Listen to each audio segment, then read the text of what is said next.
안녕하세요. 소아청소년과 전문의 정유미입니다. 26년 전 1997년 한국의 산후조리원이 처음 생긴 이후 산후조리와 모유수유에 관해 국가에서 주관한 여러 연구 보고가 있었습니다. 하나하나 수천만 원씩 예산이 들어가고 수개월 동안 열심히 조사한 결과이지만 널리 알려지지 못한 채 사장됐고 현실에서는 거의 반영되지 못하고 말았습니다. 한편 최근 복지부 감사 결과 2015년부터 2022년까지 출생신고가 되지 않은 아기들이 2천여 명이나 있었다는 것이 밝혀졌습니다. 지금까지 수사 결과로만 사망한 아기가 30명이 넘고 생사 여부가 확인되지 않은 영아도 800명이나 된다고 합니다. 마침 2015년에 수행되었던 보건복지부 연구과제가 지금 우리에게 시사하는 바가 아주 크다고 생각이 되어서 오늘 소개드리고자 합니다.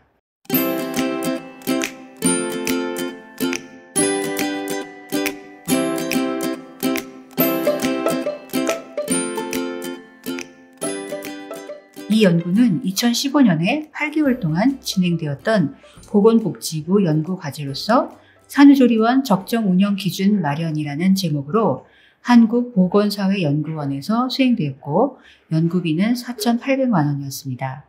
그 중에서 2015년 5월 2박 3일 동안 일본 동경 지역의 조산원과 대학병원 부속 산후케어센터 그리고 구청 아동가정과를 방문한 출장 보고서를 간략히 소개드립니다.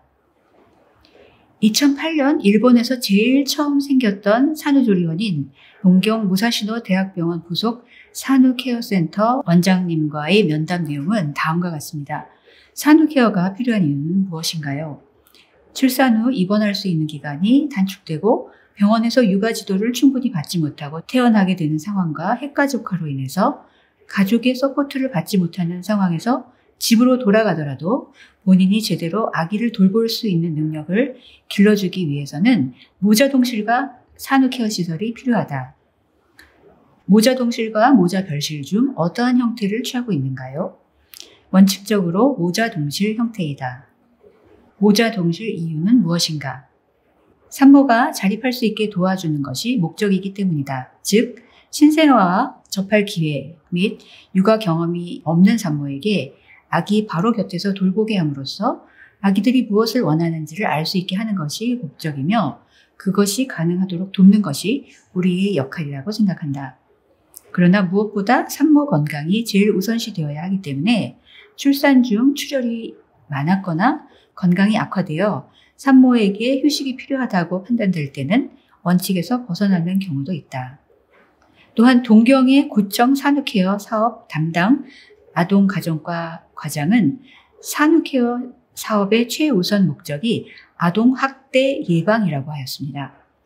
아동학대에 관한 상담이 점점 증가하는 현실에서 산모의 산후육아 불안과 학대 위험을 감소시키고 산후 불안정한 시기를 극복할 수 있는 서비스를 제공함으로써 아동학대를 감소시킨다는 것이라고 하였습니다. 즉, 우리나라 산후조리원에서는 산모의 건강 회복과 신생아의 케어가 최우선이라 할 수 있는 반면 일본의 산후케어센터는 산모가 앞으로 겪을 수도 있는 육아 불안을 극복해서 그것이 아동학대로 이어지는 연결고리를 차단하자는 것이 목적이라는 점에서 산후조리 목적이 우리나라와 많이 다르다고 할 수 있습니다.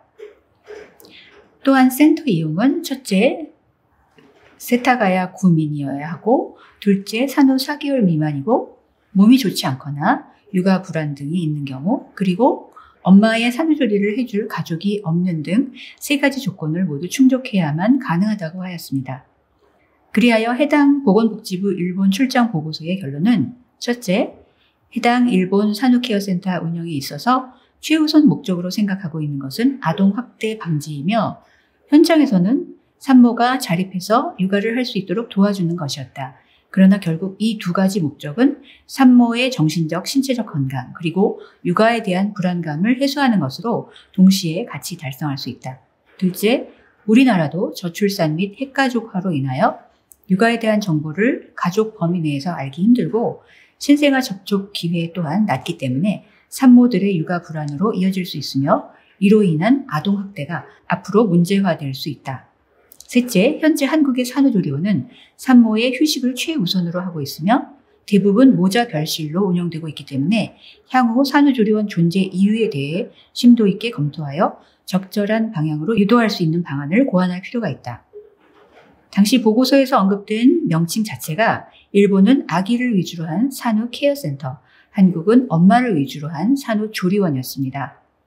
2015년 보고서 당시 우리나라에서는 한 해 43만 8천 명이 태어났지만 7년 만에 출생아 수가 25만 명 밑으로 떨어졌습니다. 그리고 2015년부터 지금까지 2천여 명이 출생신고되지 않은 것이 뒤늦게 알려지고 아직 생사 여부를 알 수 없는 아기가 1,000여 명, 심지어 아무도 모르게 사망한 신생아들이 30여 명이 넘는 2023년 한국 상황에서 이 보고서를 다시 한번 되돌아볼 필요가 있다고 생각합니다. 80%가 넘는 신생아가 2, 3주 엄마와 떨어져서 모자 분리된 상태로 있는 나라는 한국뿐입니다. 아기에 대한 투자는 대한민국 미래를 위한 투자입니다. 우리 모두 함께 올바른 방향으로 노력해야 하겠습니다.